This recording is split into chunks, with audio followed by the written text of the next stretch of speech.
everyone, and welcome back to another Candid Conversations with a Housewife. I am your favorite housewife, Mrs. Jenny. And so we really have a treat tonight, guys. As you can tell by the title, we are going to be talking about the importance of loyalty. And so I don't know if you've noticed or not, but we are living in a society where loyalty and fidelity have just gone completely out of the window. And people, they swap and switch things at a moment's notice. We live in a society where everything feels like it's disposable, and people just don't stick with things like they used to. And we're going to tie this into the physical and to the spiritual, because fidelity is something that is just so inextricably important when it comes to all facets of life. You are nothing if you're not a loyal person, because that means that people can't trust your word. You're unreliable. People can't count on you. And so, what good is a person if they are just totally unreliable and unfaithful in all different areas? And so we're going to talk about some different areas where fidelity shows, some, more obvious than others.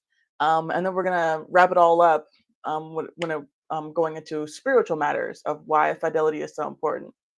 And so, Black man, you can drop the link now if you want. And so, because I have a couple points I want to make, but I can have people up here who are giving me their opinions about things as well. And so, yes. And so the first thing that first thing we're gonna do is we're gonna welcome the chat. Okay, and so we have Lost in Translation here in the building. Always great to have him, such a loyal supporter. And we have Kat, Catalea, from over on my channel. She's always faithful and checking up on me and keeping up to date with all things Mrs. Jenny. So that's always great. But yes. And so going right into our first point is about jobs. And so when it comes to jobs, a lot of people, they don't take their job seriously. They don't see being loyal to their job as a priority anymore. And of course, there's nothing new under the sun. Um, but things kind of go in and out of fashion. And so I think that it's pretty obvious to see that, people being loyal to their job was something that was a lot more in fashion like 30, 40 years ago, 30, 40, 50 years ago, kind of going back for the past few hundred years, ever since kind of America has been around. Being loyal to your job was seen as a good thing. It was seen as a benefit. It was a good quality to have, to say, oh, this person, they've been on their job for 40 years. They were on their job for 30 years. And, people respected that. People thought that that was good. But nowadays, you tell someone like, oh, I'm planning on staying at this job for the next 20 years. And they'll look at you like, why? Why would you do that? People just jump around from job to job, and, people don't care, who they don't feel any loyalty to their employer. They don't feel like they owe their employer anything. They get the job, and then if someone looks at them a certain way, if they have to do anything that they feel like isn't supposed to be included, then they'll just leave. And not even leave the right way. Like, this lady at my church, she works at a job, and she also is like one of the hiring managers. And so she works closely with, people who are new hires, or people usually come to her if they need to leave. And this lady, she just kind of told her like, hey, I'm going to be leaving. And not like giving her a 2-week notice, but just like, hey, like, this is my last day kind of thing. And she's like, what in the world? But the other woman, she had gotten another job somewhere else that was paying more. And it's like, the woman, she tried to give this excuse as to, oh, I didn't know that, this was going to happen. I was just kind of weighing my options, but then they got back to me, and I know, of course, I couldn't refuse. It was more money, so I just had to go. But it's like, okay, you knew that you filled out the application. You knew that you had talked to somebody. Like, this all just didn't happen in the last 20 minutes. So, I think it was that a friend of hers or a family friend had the position, and they knew her, so they wanted to give her the first opportunity at it. But regardless, she knew about it beforehand, and she could have given them a much more in advance heads up, and she didn't, and she should have. And that's not right. And let it not be said of God's children that we are the kind of people who are flakes, that we are the kind of people who are unreliable, that they're here today, gone tomorrow. Those are not godly qualities of Christians, and we shouldn't want to be like that. Catalia says, I believe that loyalty has many benefits. At work, without it, there is little trust, commitment, and a sense of team. Yes, very good point. It's not just a matter of between you and your employer, but about you and your coworkers. I used to work at Domino's, and I used to work the night shift, and so people who work the night shift, they are supposed to clean up the store, so that way the people who work the morning shift can come into the store already clean, and they can start making the pizzas and doing whatever. And so it was all a group effort, and so we had these really, really unreliable people that were working there. And they were just not good at all. But then again, I believe that everything rises and falls on leadership. And we did not have very good leadership at the store that I worked at. And so people would just leave. They would just clock out early, or they were supposed to stay long and they didn't, or they would just like not do what they were supposed to do. And so very oftentimes it would be me and maybe like one or two other coworkers who were cleaning up the store at the end of the night, when it really should have been like four of us, like four employees and a manager all there cleaning up the store. But sometimes it would just be two employees and the manager. Oh, this one time it was just me and the manager, and the manager's not cleaning up. The manager's closing out the drawers. He's checking on the money. He's making sure everything is legally right and financially right, while the lower people are supposed to be doing the actual cleaning. So I cleaned up the whole store by myself, and then also I took my manager home because he didn't have a car. And it's just like the whole system was breaking down because we did not have loyal people. And so it affects more than just you. And so that's why not being loyal is very selfish. And when people can't rely on you, you're not an island. You do not just live on your own, and your actions don't affect anyone else. That it only affects you. When you are not loyal, when you are not trustworthy, it negatively impacts those around you, and you don't. It shouldn't be like that. If you have a job that you need to do, then you wouldn't want someone shirking their responsibilities to affect you negatively. So why would you then put that burden on other people? The Christian life is a considerate life. And so we should want to be considerate to those around us, want to look out for our fellow man. It's the Christ like thing to do.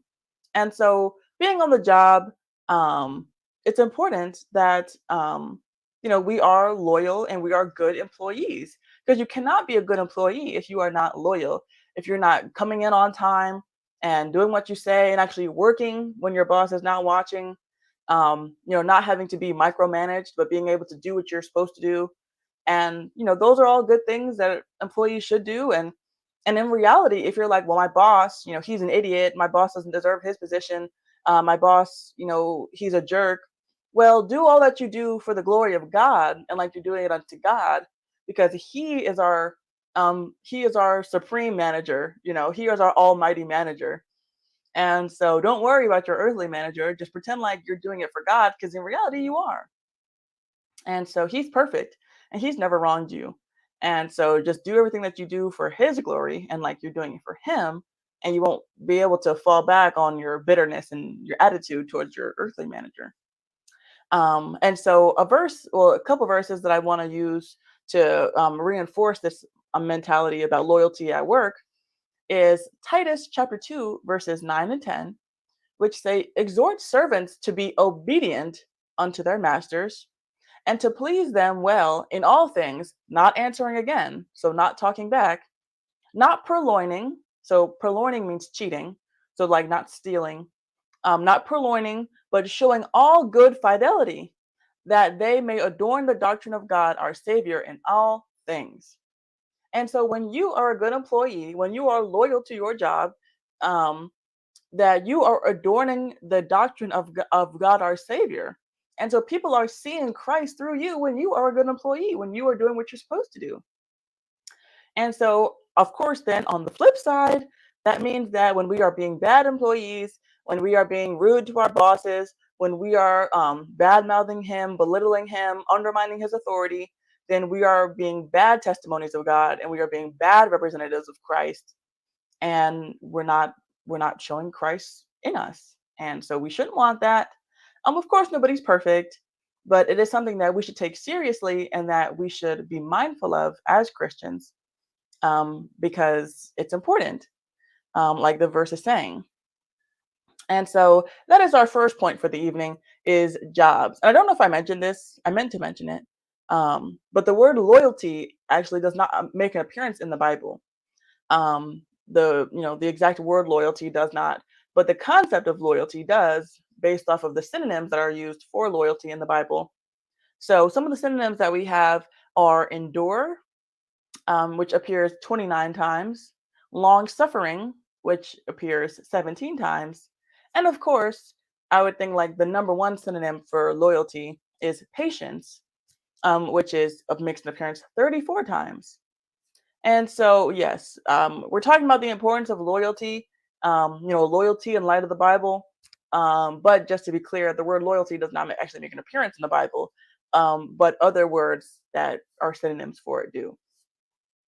And so, moving right along, our next thing that incorporates loyalty in life is friendship. And now this is kind of more expected, that, friendship, you should be loyal to your friends. Um, now, loyalty and friendship is plummeting today. So many people, like, you could throw a stone and find someone who has a negative story about a friend that burned them, a friend that did them wrong, a friend that was not loyal to them. And so it's extremely common to find someone like that, to someone who has a story like that. Because like I was saying, that loyalty in general is just on the decline. And so, Ketalea says, I also believe that loyal employees tend to have stronger bonds because of loyalty's binding effect. It binds people together. Yes. Um, yeah, absolutely. That a loyal employee would definitely have stronger bonds. And so that's why, a person who's a loyal employee, can work their way up in the company and eventually, become the CEO. Last Tuesday, when we were all on Talk That Talk over here, of course I wasn't really able to say anything because my computer wasn't acting right, but I was catching some things that other people were saying. And Embrace the Grace, she was saying that her father, that he was the janitor of the business that he worked at when he first started, but due to hard work and loyalty being a major ingredient, that he eventually owned the company, I believe is what she said. And so you're not going to be able to get those kind of gains and rewards from anything in life, let alone your job, if you're not loyal, if you're not long suffering, if you don't have patience to endure. And so, yeah, that's a good point, Catalea. And so when it comes to the Bible and friendship, the word friend makes an appearance 53 times. The word friends makes an appearance 49 times. And the word friendship makes an appearance of 2 times. And so this is something in the Bible that, is not foreign. The Bible talks about friendship all throughout. One of the most famous friendships is the friendship between David and Jonathan. Jonathan being King Saul's son. They had such a close, beautiful friendship. It says that the love that David had for Jonathan was more than the love that he had for women. So kind of like a ancient version of bros before hoes. And so they had such a beautiful friendship that was unfortunately cut short due to the craziness of King Saul. And so another passage about friendship that is so beautiful that is in the New Testament is Mark chapter 2, verses 3 through 11. And I'm going to pull that up and we can read those together. And if you're pretty familiar with the Bible, then you might know exactly what story I'm going to. But yeah, and so it starts off, and it says, and they come unto him, bringing one sick of the palsy. which was born of four. And so when it says born of four, what it's saying is that he was held of four. So four people were holding him. Born is Borne, not Born. And he was born of four, and they that could not come nigh unto him for the press, they covered the roof where he was, and the he is speaking of Jesus. So there's this group of four friends who are carrying another one of their mutual friend, and they're trying to get to Jesus, but they can't because it's so packed in there. And so they go up on a roof to lower the friend down to where Jesus is. And it says, and when they could not come nigh unto him for the press, they uncovered the roof where he was. And when they had broken it up, they let down the bed whereon the sick of the palsy lay. When Jesus saw their faith, he said unto the sick of the palsy, Son, thy sins be forgiven thee. But there were certain of the scribes sitting there and reasoning in their hearts, Why doth this man thus speak blasphemies? Who can forgive sins but God only? And immediately, when Jesus perceived in his spirit that they so reasoned within themselves, he said unto them, Why reason these things in your hearts? Wherein is it easier to say of the sick of the palsy, Thy sins be forgiven thee, or to say, Arise and take up thy bed and walk? But that ye may know the Son of Man hath power on earth to forgive sins, he said to the sick of the palsy, I say unto thee, Arise and take up thy bed and go thy way into thine house.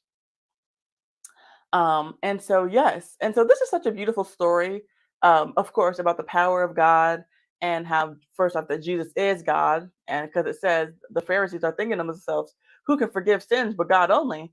And Jesus, knowing what they were thinking, didn't say, oh, well, no, you guys are mistaken because I'm not God, but I can forgive sin. No, Jesus is reinforcing the fact that, yeah, only God can forgive sins. And guess what? I'm him.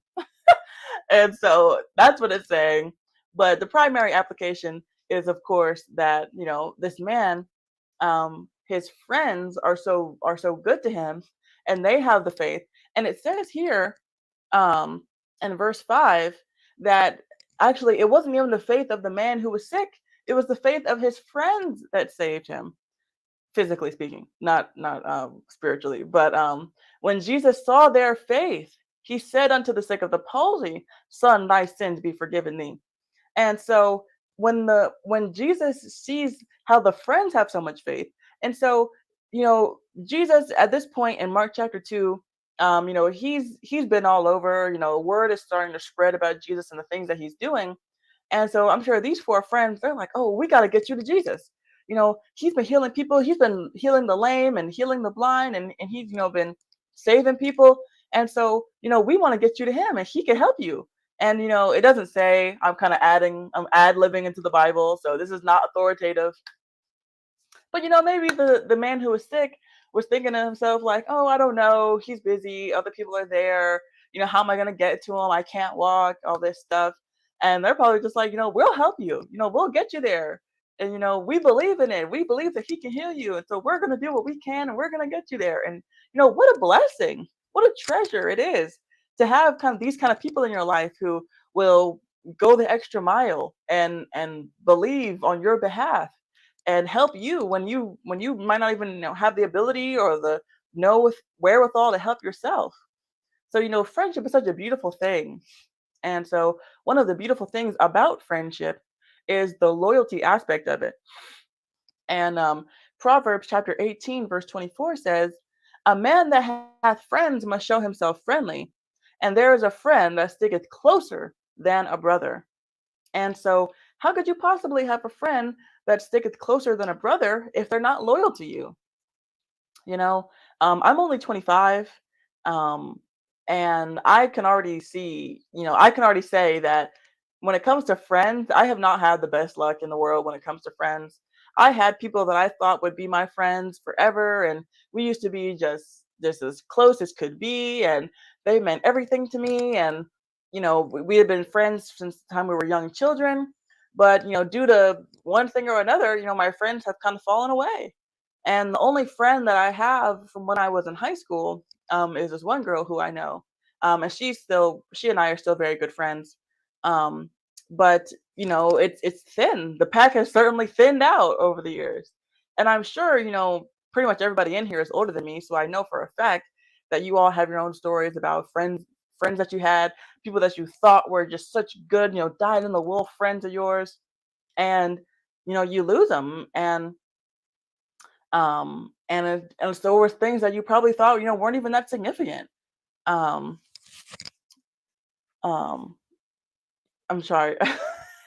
This is why I try not to read the comments because I can't think and read at the same time. I was reading Mama Carol's comment about personally, I do a Carol phase. Often you're allowed to Ginny phase. Carol. Oh, oh, I see. Paraphrase. You said you do a Carol phrase, so I can do a Ginny phrase. Thank you, Mama Carol. Um, but yeah, and so I'm sure that all of you have stories about friends that you had that you thought were just best friends, incredible friends that you guys are gonna, see each other when you're in your 70s, and they're gone. Where are they now? And it's so sad that we're living in a time where people are just not faithful friends. And so the two people that come to mind initially for me when it comes to, really, really good friends that I thought that I had that I don't have anymore, is this one. And in hindsight, I feel like I could have prevented this more, because, of course, there's never any like one sided kind of disagreement or argument where things break apart. There's both parties involved, and I can understand that. And so I definitely can acknowledge the fact that I played a part in the breakdown of the friendship.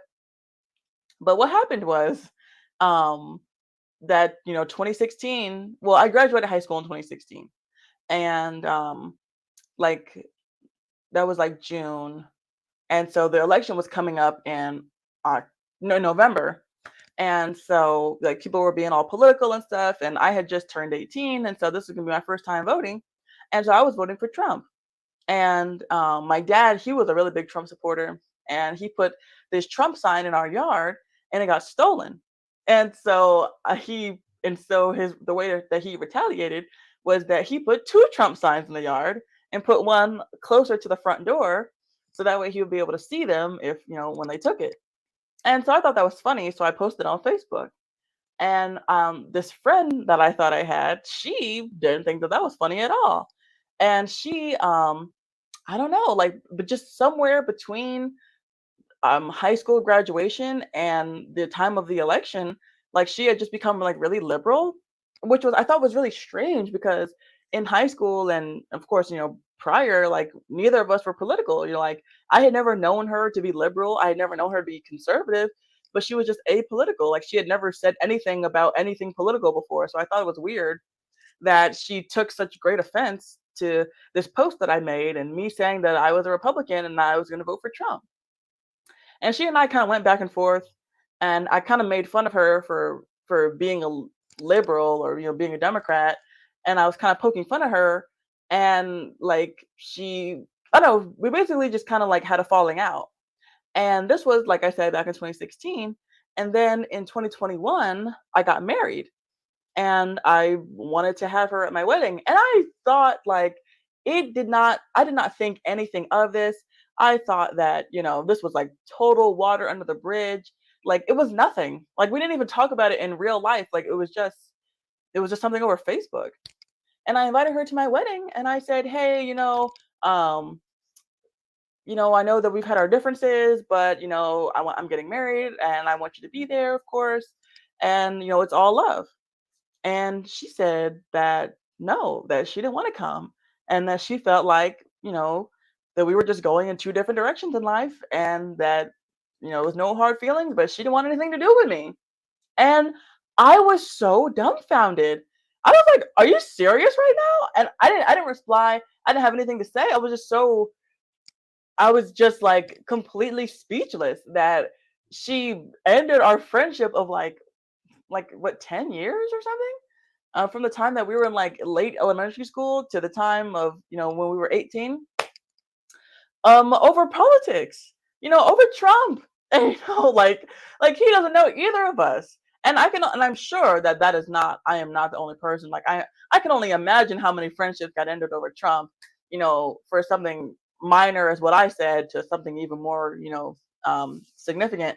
But it's just crazy to me, like I thought that was, I mean, it really blew me away because I mean, there are people who were, anti-Trump and people who didn't like, don't like Republicans, but I thought that our friendship, like she knows me personally, and it's like you're gonna let that stand in the way of the friendship that we've had for all these years? Like, man, that really took me aback, and that really upset me and bothered me for a long time. But you know, I don't know what she's up to. We're still friends on Venmo actually, and so if you have Venmo, then you know that you can see what other people are buying or like what people are like sending their money to.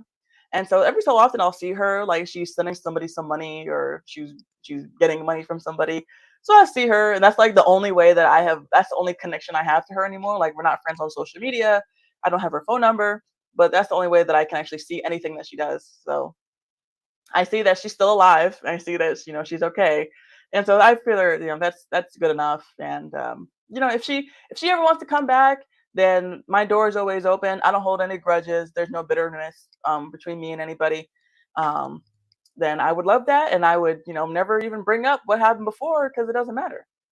Um, and so some of y'all are in the comments are saying how sad that was, and it's like, yeah, it was sad. Oh, and Black Lexicon, he said, was she a Christian? Um, I don't think that she was. I don't think that she was Christian. She was kind of raised in like a pseudo Christian home, but I don't think that she ever actually like made her own profession of faith. I don't think that wasn't really like a big part of her, like, or her family. They weren't like real big churchgoers or anything like that. Um, so yeah, she didn't really have like that forgiveness in her heart kind of thing. So yeah, I pray for her. Um, and hopefully one day down the line, I'll just get some random phone call or text message from her, and we can pick up, like nothing ever happened. So that was one scenario that really kind of shocked me. And then another one that happened last 2 years ago now, that really shocked me, pretty much just the same as that did, because it was also over something that was not directly related to us. Like, because that the whole situation with my friend and the post about Trump, like that was like a proxy argument. So that wasn't even like we were arguing about something that happened between us. And so the same thing also kind of happened with another friend that I lost 2 years ago. And also, I'm just realizing that it was also over Facebook. I wonder how many friendships Facebook has destroyed. Um, but yeah, so I had another friend where I made a post on Facebook about abortion, and I said that if this was right after the Robb Elementary School shooting, and where those 19 children got gunned down in that school, and I made a post on Facebook, and I said that if you think 19 kids getting killed is sad, wait until you hear how many get killed in Planned Parenthood. And a bunch of people were really upset about that and commented and said that I was being mean and insensitive and all this stuff. And it had kind of been going on for like a few days that I was like responding to comments and people were leaving new comments and just kind of going back and forth. And it was kind of this big thing on my page. Um, and then like maybe 2 days in, like my longest friend, she and I had met when we were in like kindergarten, and this happened in 2022. So this was like a friendship that had been going on for like almost 20 years. And she texted me and she was like, I saw what you posted and I'm so ashamed. I can't believe that you would say something like that. I'm embarrassed for you. And so now, unlike the thing with my first friend with the Trump sign, that was just like out of the blue. Like we had never had even an argument before that happened. But this thing with the friend with the abortion post, like she and I had kind of been drifting apart for years. So I say that we had been friends for almost 20 years. Um, but it was like actively friends for more like 15 years. And then like the last few years, like we had been drifting apart, like growing more different, hanging out with different people. But at the end of the day, we kind of still felt like, we were still really good friends. Like we would still call each other best friend. Um, but yeah, we had just both become very different as we got older from each other. And so she was just kind of like, we've been drifting apart for years and you and I both know it, but I feel like this is kind of the last straw and I don't really like who you've become and so I don't want to be friends with you anymore. And, that's all fine and well. It's understandable if you're friends with someone that you knew from a really young child. that you don't want to be friends with anymore as you're an adult because y'all just naturally have drifted apart and become very different people, and that's fine.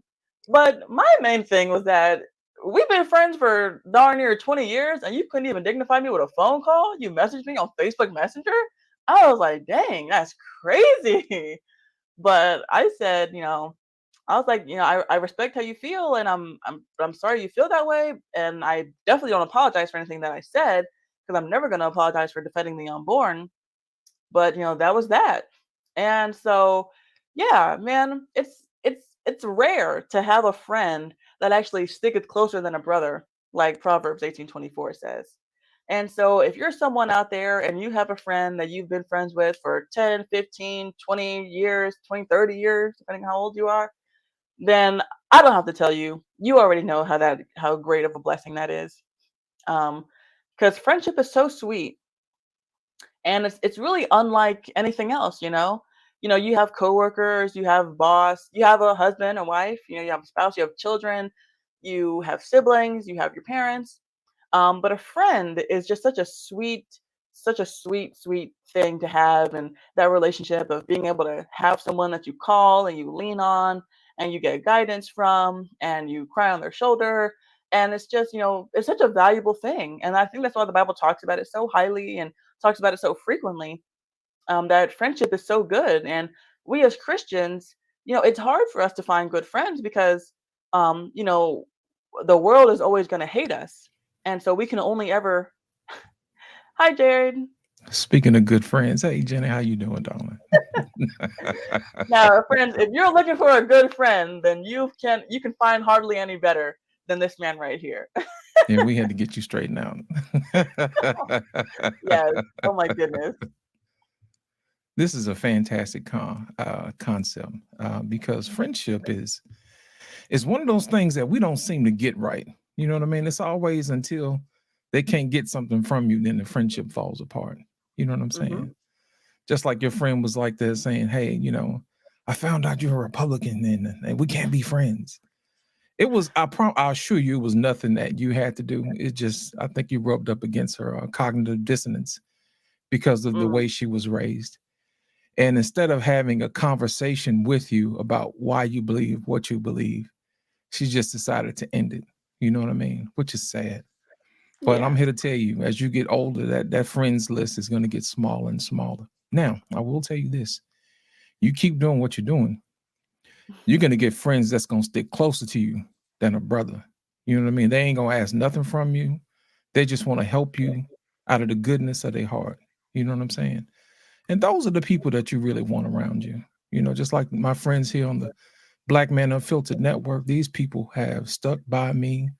They've stuck by you. You know what I'm saying? And we have great people who show up to support, just like the people on your channel show up and support.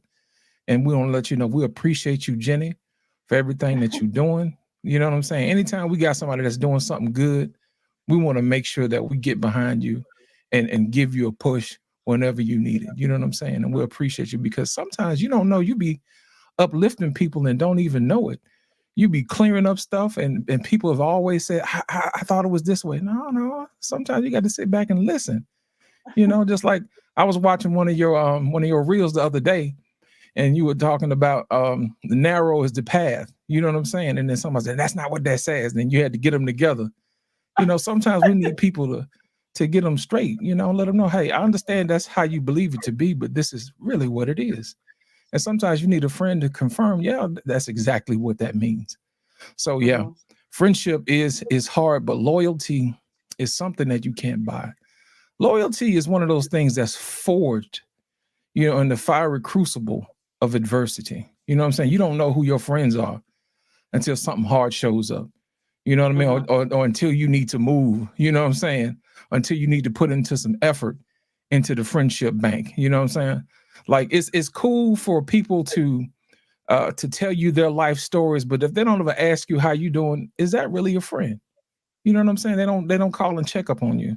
They always show up with their problems. I was talking to a friend of mine today. She had just moved, you know what I'm saying? And all of a sudden her friend has a problem and her house burned down and all this other stuff. No, she just trying to move in to see how you moving. You know what I'm saying? That ain't no real friend. Because every time she talked to you, it's always about the tragedies of her life, but she don't never ask you how you doing. You know, how loyal is that? You know what I'm saying? So yeah, loyalty is one of those things, man. So, you know, it's coveted and it should be appreciated when it's there. That's why I always tell my friends, hey man, I appreciate you, you know, because you never know, somebody might need to hear that, you know. Absolutely. Um, and so yeah, it's good. Like you were saying, you know, if your friends aren't checking up on you, then they're not really true friends. And I've heard it said that, check through your friends list or check through your contacts and see what friends that you're always hitting up first, or see what friends that you're always, calling them first. And you'll find that's like, I thought that this person and I were really good friends, but if I look back on our messages and like for the past 2 years, every time that we're texting, it's because I reach out to them first, and there's grace to be had with people. Um, People are busy. People get their own lives. People get married. People have kids, and of course, your friends aren't the number one thing on your mind anymore. But you friendship is a two-way street, and effort has to be put in on both parties. And Absolutely. so, I think that is definitely important. Right. And so, going along with Proverbs 18:24, we have John 15:13 that says, "Greater love hath no man than this, that a man lay down his life for his friends." And so, of course, when we first read this, we think of, dying for your friends, laying down your life. But laying down your life can have a bit broader of a meaning. And so, like, let's say that the girl you were talking about, whose friend claimed that her house burned down. If her house really had burned down, then that friend would be laying down her life, proverbially speaking, by letting her friend stay with her. Or like the friend that I've had that we've been friends since like eighth grade. This is like my longest running friend now. Um, she gave me a car one time when my car got repossessed because I was an idiot with my money. She gave me her old car. She gave me money. She bought me. She and I both wanted to go to California, and I couldn't afford my ticket, so she paid for my ticket. Like she has just like bent over backwards for me. She is such a loyal friend. Like she's always been there for me. And so, money is a material possession, but there a lot can you can do a lot with money. And so she has proverbially laid down her life for me. And so whenever I can, I definitely always try to do that for her. And so, yeah, no greater love than this, than for a man to lay down his life for his friends. And so, as I'm talking to you guys in the chat, I want you to be thinking about the better ways that you can, serve your friends and be a good friend to those around you. And, just check on people, just text someone, call them, say, hey, I was thinking about you. I'm praying for you. I thank God that you're in my life. That goes a long way, just like Lost in Translation was saying. Um, and then we have James 2 verse 23, and that says, "And the scripture was fulfilled which saith, Abraham believed God, and it was imputed unto him for righteousness, and he was called the friend of God." And so Abraham, he got to heaven the same way that everybody gets to heaven, which is by believing on Jesus. But he was called the friend of God because he was very obedient and because he did what he was supposed to. And so, what a high honor to be called the friend of God. I know that's And for real. so, yeah, I don't know anybody. I don't know too many people that's the friend of God, you know. He wants us to have a relationship with him, but the only time we talk to him when we need something. You know, we don't want to be like that friend that shows up when you always got problems. God will be like, hey, here she go again. Here he go again. What you want now?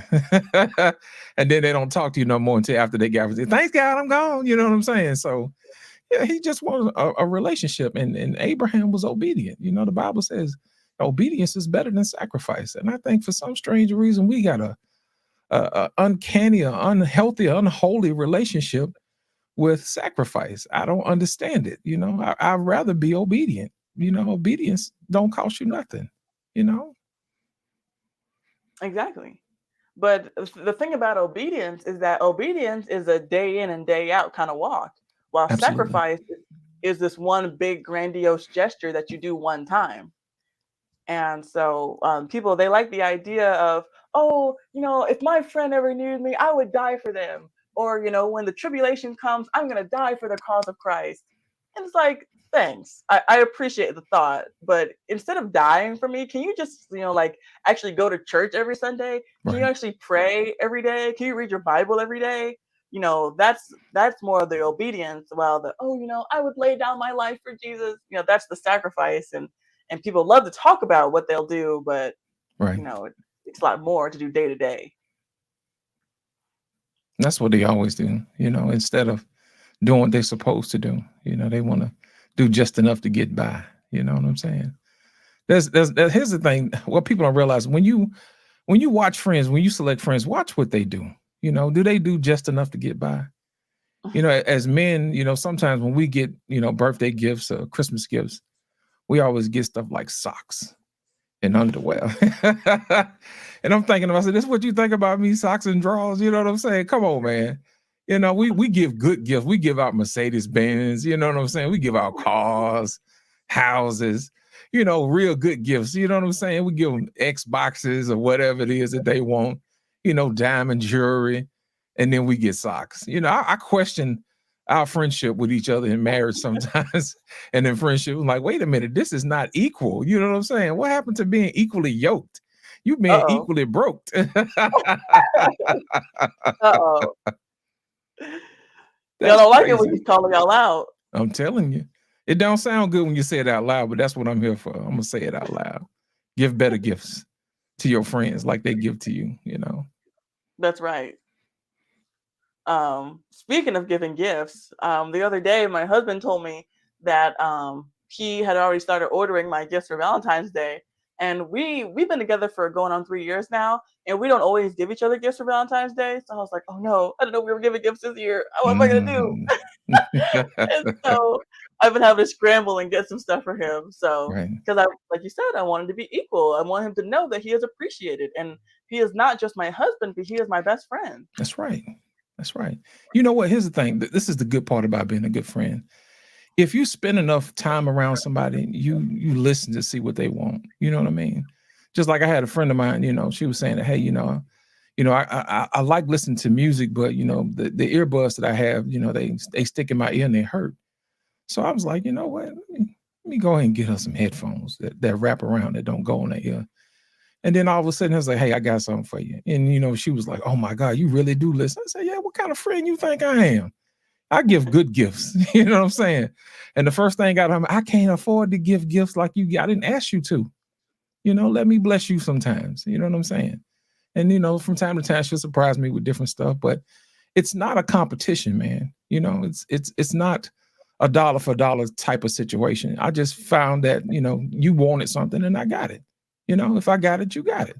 So that's how it is. That's how friends do each other. You listen to each other. That's when you build and cultivate your friendship, you actually listen to each other instead of just dumping your problems all on people all the time. That's how that Right. works. Yeah, absolutely. Um, and so yeah, it's not about, like you said, it's not about a specific dollar amount. It's about effort and about thoughtfulness. And so, like, we don't know how much those earbuds that you got your friend cost, but it's the fact that it was very thoughtful, that you were paying attention and listening and being attentive to her, and so that you went out of your way and you got something nice for her. And that is just so special, especially being that you're a man. I gotta say it, it's rare to hear that. And so yeah, and so whether or not those earbuds were $10 or $100, she's gonna value those because she got them from someone who actually cared enough to pay attention to her. Right. And so the part that I'm sure most people have been waiting for when it comes to talking about loyalty is marriage.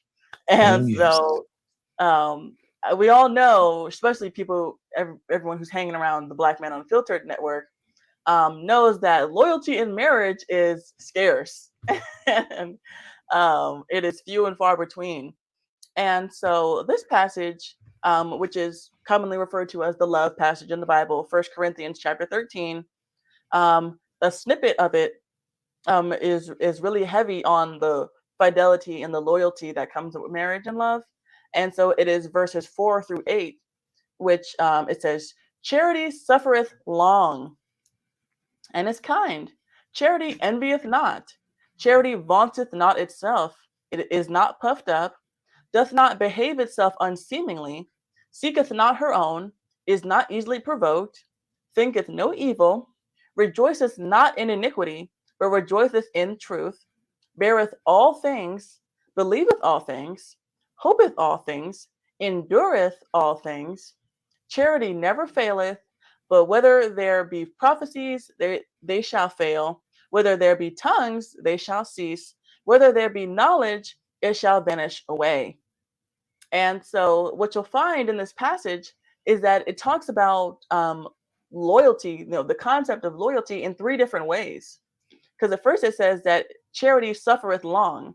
And so, saying that you'll suffer long is saying that you will endure something.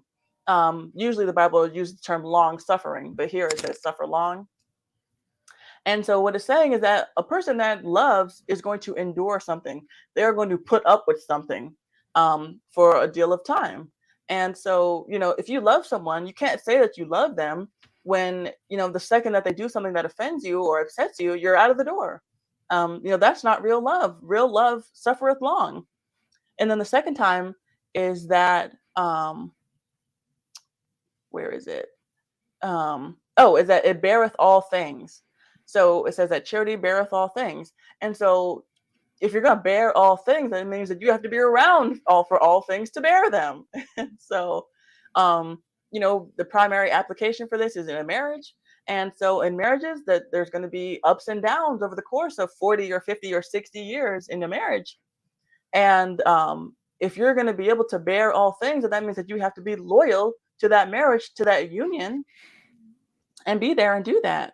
And then lastly, it says that charity never fails. And so, and this is where we kind of get the idea for our vows from, being faithful to have and to hold. Forsaking all others, Yes. loyalty. Yes. People seem to leave that one out for some strange reason. They don't never talk about that one. Forsaking all others. That's why this polyamory, polygamy, open marriage garbage is a fraud and it's not real marriage, folks. If it's open, then it's not real marriage. Right. A real marriage is closed to the public. That's right. And so, just in these short few verses, it hammers in the fact that love is about loyalty, and so there is no real love if there is no loyalty involved. And it's why because the Bible says that God hates divorce. And one of the reasons why he hates it so much is because it bastardizes the picture of love. And so things about like people or the things that we do on earth, oftentimes they are pictures of spiritual truths. And so when you're married, it is a physical picture of a spiritual truth of like salvation. And so that is why, the Bible refers to Christians, at the end of at the end of the world, after all things, it says that he will collect his bride, as a picture of marriage. And so, God, he is not going to forsake us. He is not going to abandon us. He loves long. He endures us. We fail him and we are not faithful to him, but he endures and he is good towards us. And so, this is one of the reasons why he hates divorce so much, is because it tears up the picture that Christ has with his bride when we, are not faithful to our spouse and we leave our spouse, because God's not going to leave us. So we're messing up the picture when we leave our spouse, is what I'm trying to say. And so, as people, we should take being loyal seriously. We should take the things that we say seriously, because all of these things go back to your word. Like I started out with your job. When you sign a job, you're saying that, you're going to stay there and fulfill your duties. And and you can't do that if you're just calling out one day and saying, hey, bye, I'm never going to show up again. You can't do that with your friend. Your friend is expecting you to be there for them and endure life with them and stand by them, and you can't do that when you're flaking on them for dumb reasons. And you certainly cannot do that in a marriage when you literally say that I am going to be with you till death do us part. And then, because you don't like the way that he wears his clothes or the fact that he left the seat up, and now you're going to run off with somebody else. And so, we as Christians, the world is going to do what the world's going to do. But if you call yourself a Christian, then you should be living by the standard of taking loyalty seriously and making loyalty a big facet of your life. And then so lastly, the thing that I wanted to say to really tie everything together, which is the fact that those things, your job, your friends, and your marriage, those are all physical things. But when it comes to spirituality, we serve a loyal God. Kind of like what I was just saying about the picture of Christ and his bride, like groom and his bride, is that God, he is loyal to us. And so I'm a Christian, and I believe in eternal security. I believe that that is a principle that the Bible teaches, is that once saved, always saved. And that when you become saved, that it's not that you're in the family of God and then you're out of the family of God, that you're saved today and then you can be lost tomorrow. Because I'm gonna pull up some verses. They're all in John, thankfully, so I don't have to do a whole lot of jumping around. But John chapter 10, verses 28 and 29 say, and I give unto them eternal life, and they shall never perish, neither shall any man pluck them out of my hand. My Father which gave them me is greater than all, and no man is able to pluck them out of my Father's hand. And so this is Jesus saying that know that when you become a child of mine, that nothing can separate us. And then that reminds me of another verse that I don't have written down, but basically it says that I am persuaded that neither death nor life, nor angels, nor demons, nor anything can separate us from the love of God which is in Christ Jesus.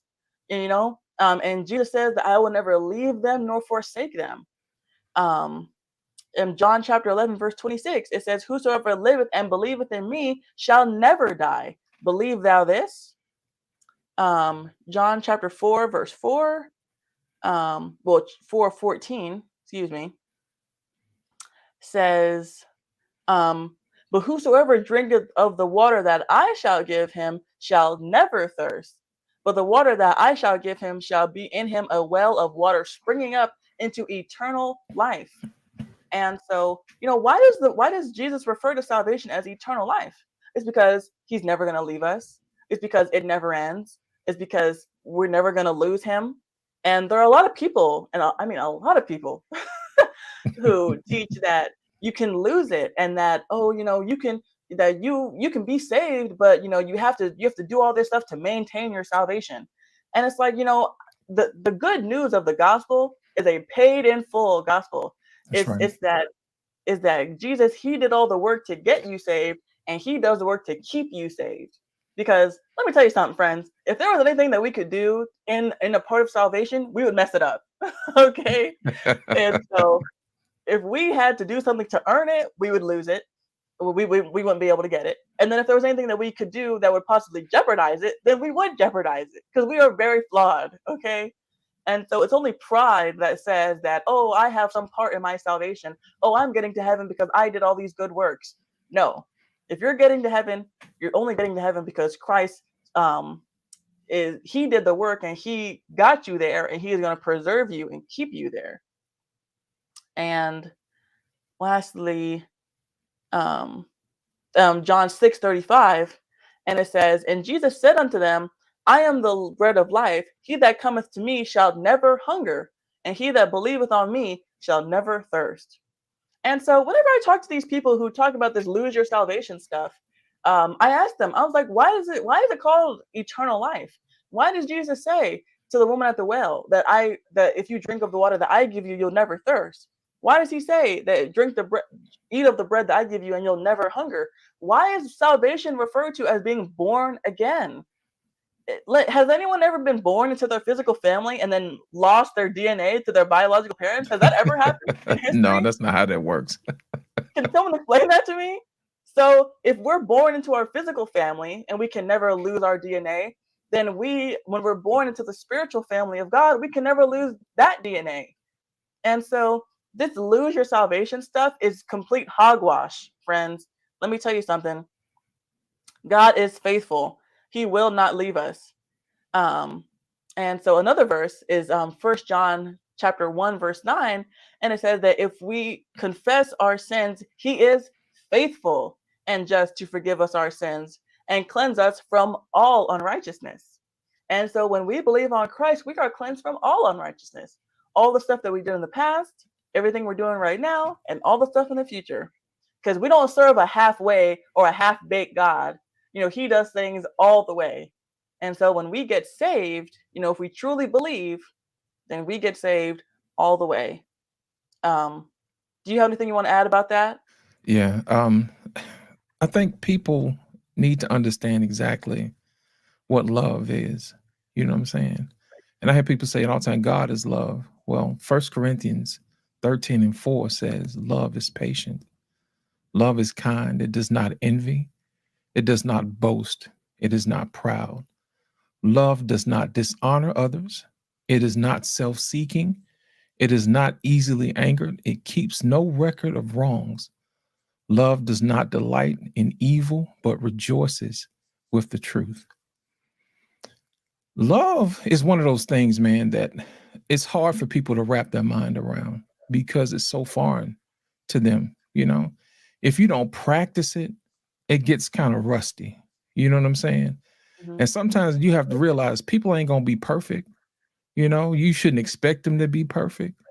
But from time to time, you have to exercise patience. Even they may not be as far along in your walk as you, but you shouldn't condemn them. Let them stick around long enough.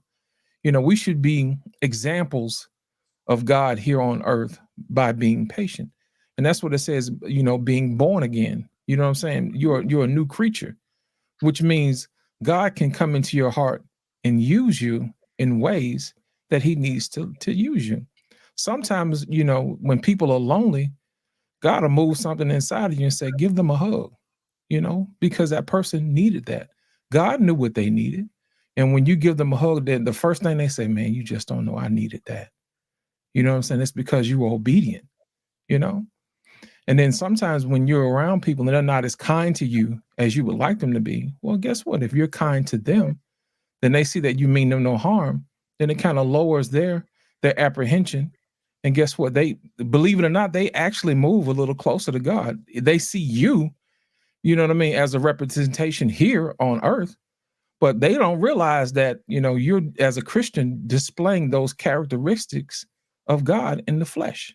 You see what I'm saying? When you don't keep any records of wrongdoing, hey, I know that, you just said you was going to do this, but you didn't, but that's okay. Stuff comes up, you're patient with them. And it's like, dang, I really can be a friend, And eventually what'll happen is God will come into their heart too. And they'll start doing that. And then, when your neighbor and then your neighbor down the street, and then all of a sudden, the world changes, and people don't try to take advantage of each other anymore. All of a sudden it's all love, but it's not going to happen overnight. That's the reason why you have to show love. Being loyal, is the key ingredient, sticking around long enough, for people to see the God in you. But in order to do that, you have to have a relationship with God. You got to have the connection to the Father so you can listen to instructions and say, hey, what do you need me to do today? Right. That's with any relationship. When you're married to your spouse, technically you're supposed to serve your spouse, and then they're supposed to serve you as well. When you have two people pouring into the relationship, you'll never run dry. And I think that's what Jesus meant when he says, when you drink of this water, you'll never thirst again. And I think it's because of love and his love for us. Does that make sense? Oh, that's a word. So, taking a quick pivot away from loyalty, Kat, she has a question in the chat. and she wants for you to comment on Genesis chapter 26 verse 2, and I have it pulled up, and it says Esau took his wives of the daughters of Canaan, Ada the daughter of Elon the Hittite, um, Aholibama the daughter of Anna the daughter of Zibeon the Hivite. And so I guess she wants to kind of understand like why Esau was allowed to have different wives. Why he was allowed to have different wives? Because that was Yeah, a like different time. That was a different time. People did stuff different back then. And think about it. When we were coming up, I remember my granddad had like 12 kids. But there was a reason why we had 12 kids back then. You know what I'm saying? You needed, people to do the work around the house. We had a farm. So, of course, people, because of necessity, had to have all hands on deck. It's not like life back then was different than what we have now. Now we have jobs, we got paychecks or whatever. But people didn't clock in back then. They had entire lives. They weren't focused on getting paychecks and this other. But and stuff like that, that's where, you have situations where, life and death requires, extra help, and sometimes, back then that's what they did. So that's one of those situations. But now we don't have to do that. It's one wife and one husband because of, necessity. yeah, and just to add on top of that is that people, because the Bible is not just a book about what we should do, but it talks about things that people did. Right. And so there are a lot of people in the Bible who did things that God didn't say they were supposed to do, but they just kind of did it, and the Bible documents that. Right. And so Kat was saying that there's this YouTuber who tries to pull out this verse to justify polygamy. Um, and so, yeah, I mean, Esau did it, David did it, Solomon did it. Oh my goodness, he had like 1,000 He women. really did it. And so, and he was the wisest man who ever lived. And Right. so, did that make it right because he did it? Well, no, because what you'll find is that every time that God prescribes marriage, he says that a man shall leave his father and mother and cleave to his wife, singular. Right. And so one man should have one wife and one woman should have one husband. That's always what God has prescribed, even if people stray from that. And so when people want to get their doctrines from the Bible, don't get your doctrine from something that someone did. Get it from something that God said. And You know what does so, Jen, there's a lot of stories in the Bible of stuff you shouldn't do. You know what right. I'm saying? So what people don't realize, they figure like the Bible has all the answers to just the good stuff. Well, guess what? There's some stuff in there that you probably shouldn't do either. But they put that in as an example. Sometimes we have to tell, fables because everybody's situation is different. Nobody, think about it, man. They didn't have homes like we had homes back then. They didn't have jobs like we have. They didn't have social media. Every generation deals with something specific for their time. You know what I mean? Like Mhm. people say, oh, people always cheating because of social media. No, people were cheating way before social media. It just made it easier to do. You know what I'm saying? So it's just one of those cautionary tales that show up in the Bible from time to time that says, hey, this did go bad. But the question you should keep in the back of your mind is, what lesson can I learn from this? If I'm being disobedient, you know, what can I learn from this? And sometimes you don't have to experience, tragedy. Sometimes you can glean from somebody else's experience. Oh, I ain't gonna do that. You know what I'm saying? So just because it's in the Bible doesn't mean that you should take it as face value. Sometimes it's just one of those situations where you learn from somebody else's experience. There's a lot of bad stuff in there, but there's also some good stuff in there too. So you pick out what you need, learn from the bad stuff, and just try not to do the same thing somebody else did. Because trust me, the results will come. Sometimes the consequences will come too if you try to do what they did. It may not be the exact same thing, but it's in the same neighborhood. They say that history doesn't repeat itself, but guess what? It sure do rhyme.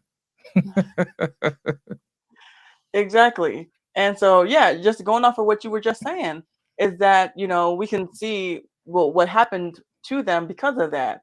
And so when you actually look at the story, if someone were to try to justify, oh, well, I can have multiple wives because King David, the man after God's own heart, he had multiple wives.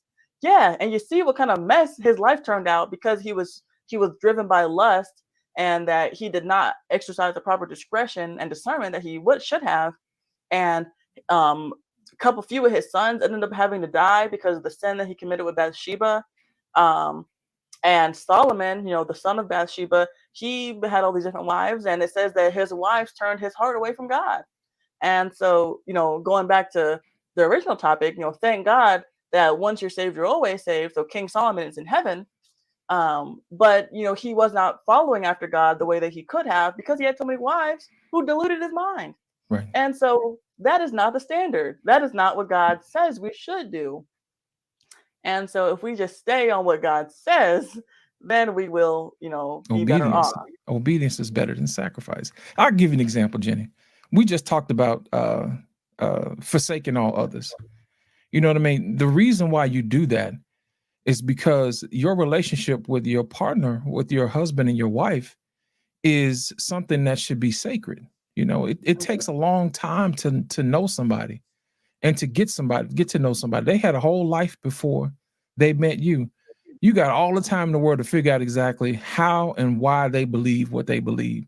Now, imagine if you're distracted trying to get somebody else, trying to get your needs met with someone else. You're sabotaging the marriage. You see what I'm saying? That you said that you wanted. You're taking away your focus. So a lot of times we don't as Christians, we don't go into the whys a lot. It's just, hey, just don't do that. But there's always a reason why they do that. Sometimes people just don't have time. That's what they tell you. You should read it for yourself on your own time. If you really want to know, I think I heard there's a Chinese proverb that says, the teacher will appear when the student is ready. And sometimes you have to get ready on your own and read for yourself. And I think that's the reason why a lot of times we don't go into a whole lot of details on why you should and shouldn't do stuff. But if you sit back and think about it, it has practical experience and practical application. Yes, very true. Thank you. And so what was I about to say? I'm about to read this not super chat. But yeah, Cadleia, she says, Ephesians 5:31, that for this cause shall a man leave his father and mother and shall be joined unto his wife, and they shall be one flesh. And so yeah, and God, he doesn't compromise on that. He doesn't stray from that, even if his children do. And so that is the standard. I was gonna say something else, and now my mind is blanking. I got you. Here's the thing. There's another reason why you should forsake all others. Sometimes it's a legal issue. You know what I mean? Say, for instance, you have an estate and you have heirs, and all of a sudden you think that all your property is going to the child that you had between you and your wife. Then all of a sudden you got outside kids that now have claim, you see what I'm saying, to the estate. And that just causes all type of confusion. But if you had a estate with your wife and had kids with just your wife, then the estate would not be in dispute. You see what I'm saying? Little simple stuff like that we don't take into consideration. That when we see stuff like forsaking all others, that's the reason why that's there. Yes, that's a good point. Oh, and I remembered what I was going to say about what you were saying about it takes time to get to know someone, and like how I kind of started off, me coming up here back when I first started doing this show over here. Right. I was talking about marriage, and I was saying that I feel like it's important for people like me who are young and married to talk about marriage, because it's easy to dismiss someone who was married 40 years ago and say, well, life was so different back then. But like I am, walking in it in real time. And so I can see that, it does take time to get to know someone. And my husband, we're going to celebrate 3 years of marriage in March. And just, it kind of blows my mind to look back on where we've come from and how much we've grown, and how much more we know each other now. Now, asterisks next to that, because most people don't do what we did, because like from the day that we met each other to the day we got married was only like 147 days. And so that was really fast. And so it doesn't surprise me that I feel Right. like, I know you now, because I didn't know him when we first got married. Right. But yeah, just over time, and as we just grow together, and I can see us like growing together, and I can see that we're like our weeds are getting intertwined with each other, and Right. You're um, starting to finish each other's sentences. You know what I'm saying? Because y'all yeah, starting to think alike. That's a part of becoming one. You know. yeah. And our marriage, it has had some rocky points even in the short amount of time it's been together. But because we both take loyalty so seriously and we both believe in that, we're not going to be deterred. And come hell or high water, we've decided that we're just going to have to figure it out, Right. because the only way out of the marriage is in a body bag. There you go. so And so when you have that kind of mindset, it allows you to get to force you to know each other better. Because it's like, okay, well, the only way out is through. So I have to understand, why is my husband saying this to me? I have to understand, why does my husband feel this way? Why is he acting this way? It forces me to have to get to know him better, because I've chosen loyalty as the default setting. And so our marriage has become more fruitful and more beautiful, and we're seeing the blessings from that. And so um I guess it's important to say that loyalty is not always easy, but it Right. is it is always the right choice, and God will bless you when you do the right thing. Yeah. We were talking on SB Nation earlier this week, and we were talking about setting your marriage up for success and being able to set the atmosphere to be able to have the hard conversations with your spouse. Make it easy for them to talk to you. Don't have the judgment, the sarcasm, the low level of disrespect. You know what I'm saying? That's why you're supposed to honor your husband. And when you get married, it says love, honor, and obey. Those are in there for a reason. You see what I'm saying? Forsaking all others. Love, we just talked about what love is. Love is patient, love is kind. Love doesn't keep any wrong record of wrongdoing. That's For right. that alone is the reason why. Honor. Honor is one of those things where you should honor your spouse. You should, have some type of respect for your spouse. You know what I'm saying? Nobody wants to work for a tyrant. You know what I'm saying? You do something, you're supposed to do it for me. Wait a minute now. What's wrong with your thank you muscles? You see what I'm saying? Do you not have a bone of gratitude in your body? You know what I'm saying? Those are things you really should learn early on in life, but sometimes you don't. But when you get into a marriage, you should tell your husband and your wife thank you from time to time. Let them know you appreciate them. That's the reason why honor is in there. And obey is really what it is. Obey. Obey your spouse. You see what I'm saying? It's easier that way because you reach a point of agreement.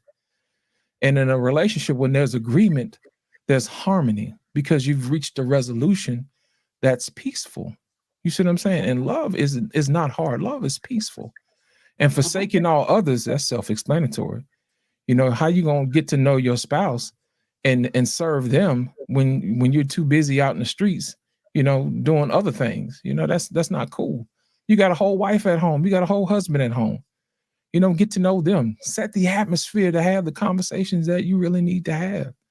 And one guy was like, well, how long should it take? In your instance, it was 147 days. And he wanted to know, how long does it take to know if you want to marry somebody? And I had to tell him, I had to break him down. I said, I can't give you a specific time frame, but I can give you a moment.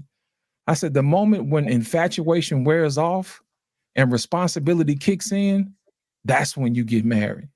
You see what I'm saying? Because what happens is when you're moving from a selfishness of infatuation, as if, oh, I get to get this beautiful wife right here, or I get to get this handsome husband. That's coming from a place of selfishness.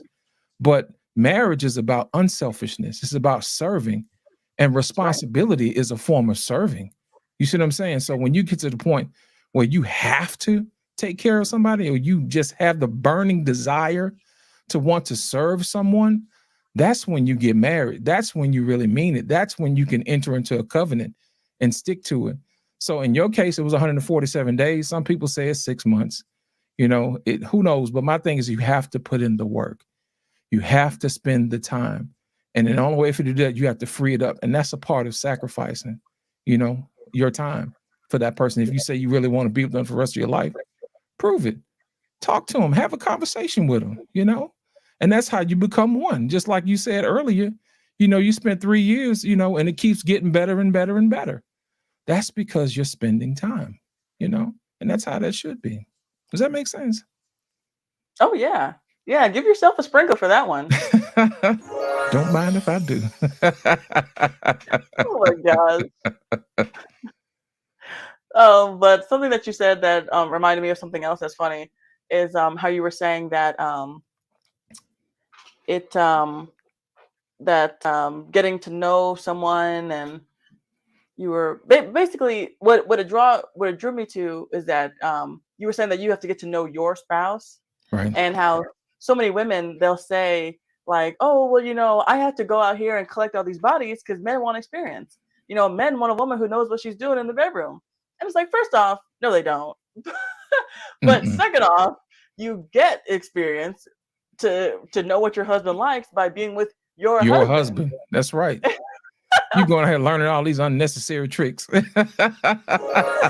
He said, wait a minute, I didn't ask for that. Exactly. And so they just convince themselves like, oh no, what I'm really doing is just field research. I'm not out here, writing the CC. I'm just doing Yeah. research. I'm trying to better myself for my future husband in reality. And it's like, please You save know it. what she's 'Cause really doing? She's really collecting trauma. That's what she's doing. You know what I mean? And people don't believe you drag that trauma into your marriage. So don't put yeah, yourself through any unnecessary trauma. Because sometimes when people get in relationships, they bring their trauma with them. As a matter of fact, I'm having a show on the 22nd with a friend of mine, Mr. Omar Lyles. He is a marriage counselor. And we're going to be talking about, the name of the show is going to be sometimes trauma was there from the beginning of the relationship. So I can't wait for that. We're going to oh wear that yeah, one out. Yeah, sometimes the relationship didn't cause the trauma. Sometimes people brought that baggage with them. So we're going to talk about that. But yeah, don't go out there and put no extra stress on your body, because you don't want to get nothing that you can't get rid of. You know what I'm saying? And that would not be good. That's not cool. no, we don't want that. Anything but that. Right. Oh man. So so yes, and so in my final closing, I wanted to bring up this verse, which is the inspiration behind one of the most famous hymns, at least according as far as I know, it's one of the most famous hymns, one of the most popular hymns, which comes from Lamentations chapter 3, verses 22 and 23, which says, "It is of the Lord's mercies that we are not consumed, because his compassions fail not. They are new every morning. Great is thy faithfulness." And so, yes, friend, things come and go, jobs come and go, friends come and go, spouses might even come and go for, unforeseen circumstances. But great is the faithfulness of God, and he will not fail. And he is our perfect example. And so we can always judge about how well we're doing in the faithfulness and loyalty department by our heavenly Father, who is long suffering, and he never fails, and he is always there to catch us, and to is faithful and just to forgive us. And so yes, it is very Christ-like, and it's a very good quality to have as a Christian, to be faithful. And so I think you got a new fan down here, Jared, with Catalea. So let everybody know where they can find you so they can hear more of this good stuff. Awesome. I can be found on my channel, Lost in Translation Podcast, here on YouTube. Sometimes I broadcast from my Instagram as well too. So, and also here on Black Man Unfiltered Network on Tuesdays and definitely on Fridays at the barbershop. So we're here all the time, just making sure that we have honest and genuine conversations from a normal, practical point of view. Thank you so much. Absolutely. All right, everybody. And so that wraps it up for this for tonight's candid conversation.